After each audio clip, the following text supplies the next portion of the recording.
रक्षाबंधन अगदी 2 दिवसावर आली आहे, म्हणून म्हटलं चला काहीतरी पौष्टिक आणि गोड असा पदार्थ बनवावा। तसेच माझ्या शिवांशला हे लाडू खूप आवडतात, म्हणून मी आज हे लाडू बनवण्याचं ठरवलं आहे। या लाडूची डिटेल रेसिपी बघण्यासाठी व्हिडिओ शेवटपर्यंत नक्की बघत राहा। तर नमस्कार मंडळी, जय श्री राम। मी किरण तुमचं मनापासून स्वागत करते माझ्या YouTube चॅनलवरती।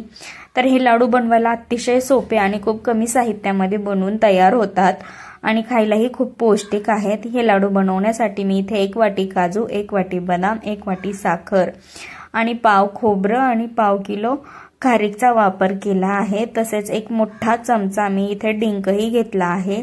त्याचबरोबर 1 चमचाभर मी इथे ओवाही वापरणार आहे। ओवा हा ऑप्शनल आहे, तुम्ही जर का हे लाडू उपवासासाठी बनवणार असाल तर त्यामध्ये ओवा टाकू नका आणि तुम्ही इथे साखरेऐवजी गुळाचाही वापर करू शकता। तर कालच मी या लाडूची अर्धी तयारी करून ठेवली होती। जसं की हे जे खारीक आहे ते खारीक मी कालच यामधल्या बिया वगैरे काढून ठेवल्या होत्या, फोडून बिया काढून ठेवल्या आणि त्यानंतर खोबरंही किसून घेतलं होतं। तर सर्वात अगोदर मी आता खारीक मिक्सर मधून बारीक करून घेत आहे। चांगली बारीक होऊन द्यायची आहे ही खारीक। तुम्ही या पांढऱ्या खारकेऐवजी काळी खारीकही वापरू शकता, ती या खारकेपेक्षा खूप पौष्टिक असते, पण मला सध्या ती खारीक भेटली नाही म्हणून मी या साध्या खारकेचा वापर करून हे लाडू बनवत आहे। तुम्ही बघू शकता हे खारीकचं पावडरही एकदम मस्त बारीक झालं आहे आणि हे पावडर आता मी बाजूला एका भांड्यामध्ये काढून ठेवते। आणि हे बघा खोबरं, मी इथे हे लाडू लहान मुलासाठी बनवत आहे आणि रक्षाबंधनासाठीही बनवत आहे, पण माझ्या मुलाला हे प्रचंड लाडू आवडतात म्हणून मग मी हे लाडू यातली खोबरं जे आहे ते मी मिक्सर मधून बारीक करून घेते।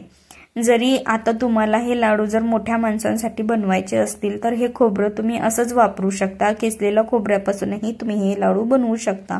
पण माझ्या मुलाला हे लाडू लवकर चावता यावेत किंवा पचावेत म्हणून मग मी हे लाडू असे खोबरा असं बारीक करून घेतला आहे। लहान मुलं व्यवस्थित चावत नाहीत किंवा घाई गडबडीमध्ये ते खातात, म्हणून त्यांना हे व्यवस्थित चावलं जावं त्यांच्याकडून, म्हणून मग मी हे खोबरं मिक्सर मधून अजून बारीक करून घेतलं। अशा पद्धतीनं हे सगळे जिन्नस मी बारीक करून घेतले। त्याचबरोबर साखर ही याच वेळेत मी मिक्सर मधून काढली आहे आणि साखरेमध्येच थोडीशी वेलची टाकून मी अशा पद्धतीने हे मिश्रण मिक्स करून घेत आहे। तुम्हीही असं करू शकता। आणि बघा तुम्ही हे मिश्रण अगदी कोरडं आपल्याला मिक्स करायचं आहे। आता यामध्ये कुठल्याही तेलाचा किंवा तुपाचा वापर अजिबात करायचा नाही। तुम्ही बघू शकता न कुठल्या तेलाचा आणि तुपाचा वापर न करताही हे लाडू किती छान पद्धतीनं मस्त यांचा लाडू वळता येतील अशा कंडिशन मध्ये आहेत। आता मी यामध्ये थोडासा ओवाही कुटून टाकणार आहे। ओव्याने पचन शक्ती चांगली राहते आणि हे लाडू पचायला लवकर पचतील, म्हणूनच मी हा ओवा टाकत आहे। ओव्याने आपल्याला खरंच लवकर कुठलाही पदार्थ पचून जातो। ओवा टाकणं ऑप्शनल आहे, मी अगोदरच सांगितलं होतं। तर तुम्ही हे लाडू उपवासासाठी बनवणार असाल तर ओवा स्किप करू शकता, पण मी हे लाडू नेहमी खायला बनवते म्हणून मी हा लाडू यामध्ये ओव्याचा वापर करते आणि हे ओवा मी कुटून घेत आहे। जास्त बारीक करायचं नाही, असं मोठं फक्त क्रश करायचं आहे याला। आणि हा कुटून ओवा मी या मिश्रणामध्ये लाडूच्या मिश्रणामध्ये टाकत आहे। त्यानंतर मी इथे डिंक घेतला आहे, 1 मोठा चमचा डिंक आहे हे डिंकही आपल्याला असंच कुटून घ्यायचं आहे कच्चच। मी हे डिंक तळत वगैरे नाही, मी याचे तळून वेगळ्या प्रकारचे लाडू बनवते, पण मी सध्या हे डिंक कच्चच वापरते। तसं डिंकाचे तर फायदे तुम्हाला सेपरेटली सांगण्याची गरज नाही, डिंकाचे भरपूर फायदे आहेत, म्हणून मग मी हे डायरेक्ट डिंक असं पद्धतीनं वाटून एकदम बारीक ह्याची पावडर बनवून हे डिंक डायरेक्ट कच्च या लाडूच्या मिश्रणामध्ये मिक्स करून घेत आहे। त्यानंतर मग काजू आणि बदामही मी अशाच पद्धतीनं त्यांची पावडर बनवून यामध्ये मिक्स केली आणि नंतर 1 वाटी म्हणजे 2 चमचे तूप जे आहे ते मी गरम करून घेतलं आहे। 2 चमचेच तूप लागतं, याला जास्त तुपाचाही वापर करण्याची गरज नाही, कारण की सगळं मिश्रण आपण मिक्सरमधून बारीक करतो तेव्हा त्याला ऑलरेडी तेल सुटतं आणि मग त्या तेलामुळे आपले हे लाडू जे आहेत ते सहज बांधले जातील। वळायलाही हे लाडू खूप सिंपल पद्धतीने आणि खूप लवकर वळून तयार होतात। तुम्ही बघू शकता मी इथे फक्त 2 चमचे तुपाचा वापर केला आहे।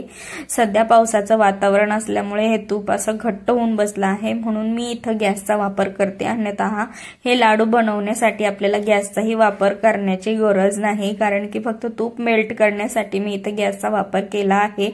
तुम्ही बघू शकता इथे मी सगळे असे जे काय आहे काजू, बदाम, डिंक आणि खोबरं, त्याच पद्धतीने खारीकची अशी पावडर एकत्र मिक्स चांगल्या पद्धतीने केली, त्यात ओवाही घातला आहे आणि नंतर मी हे गरम केलेलं तूप टाकून मस्त हाताच्या साहाय्याने वळून घेत आहे।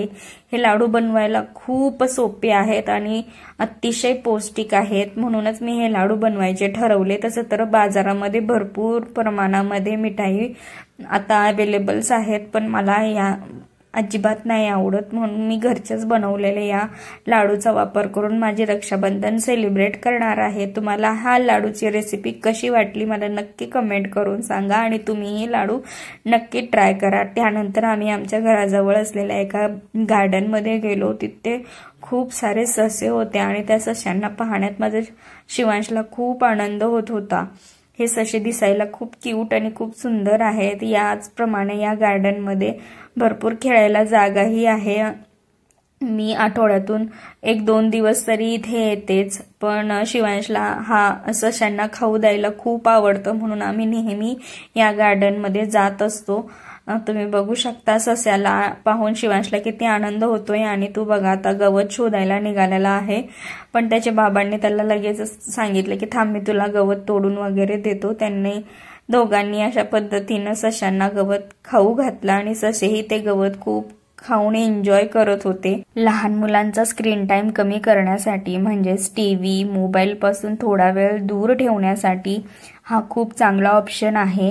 लहान मुलांना काय लागतं, त्यांना खेळायला लागतं, त्यांच्यासोबत थोडंसं जास्त बोलायला लागतं, पण आम्ही इथे आल्यानंतर शिवांशला आमची गरज वाटतच नाही। तो इथल्या एका चांगल्या ह्या प्राण्यांच्या विश्वामध्ये हरवून जातो, त्यांच्यासोबत खूप म्हणजे खूपच एन्जॉय करतो आणि त्यांना खायला देतो। आणि तो असं म्हणत होता की आई माझ्या वॉटर बॉटल मधलं पाणी आपण ह्या रॅबिटला देऊ प्यायला। हे ऐकून तर मला खरंच खूप हसायला येत होतं। मला वाटलं का हा स्वतःचं सगळं काही या प्राण्यांनाच देतो का काय, पण लहान मुलं खरंच खूप निरागस असतात आणि ते खूप कुठल्याही गोष्टी निस्वार्थपणे करत असतात। आणि बघा तुम्ही बघू शकता माझ्या शिवांश ह्या सस्यांना किती चांगल्या पद्धतीनं गवत खाऊ घालत आहे आणि यामध्ये मी आणि त्याचे बाबा पण खूप मदत करत आहे। थोडा वेळ आम्ही त्याला खाऊ देणं थांबवलं तर हे बघा ससे किती चांगली वाट बघत बसले होते अक्षरशः शिवांशची, आणि त्यानंतर शिवांशने परत त्यांना खाऊ देण्याचं चालू केलेलं आहे।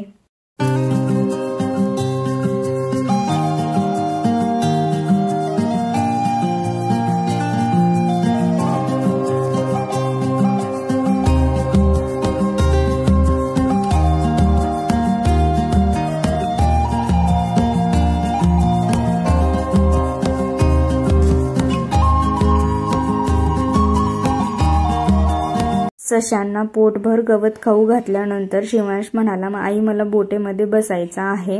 या गार्डनमध्ये लहान मुलांना खेळण्यासाठी अशा पद्धतीने खूप छान छान गेम्स अवेलेबल आहेत। त्यातलाच हा एक गेम आहे ज्यामध्ये मी शिवांशला बसवला आणि शिवांश खूप आनंदाने हा गेम खेळत होता। खरं सांगू का त्याला तर स्वतःच्या हाताने बोट चालवण्याचा इतका आनंद झाला होता की तो सगळं काही विसरून खूप छान एन्जॉय करत होता आणि त्याला असं खेळताना बघून मलाही खूप आनंद होत होता। खरं सांगू का आपण आपल्या बिझी शेड्यूल मधून एखादा तास तरी आपल्या मुलांना दिलाच पाहिजे। तुम्ही तुमच्या मुलाला किती वेळ देता ते मला नक्की कमेंट करून सांगा। आणि हो, तुम्हाला हा व्हिडिओ कसा वाटला तेही मला कमेंटमध्ये कळवायला विसरू नका। आणि व्हिडिओ आवडला असल्यास व्हिडिओला लाईक करा, चॅनलला सबस्क्राईब करा।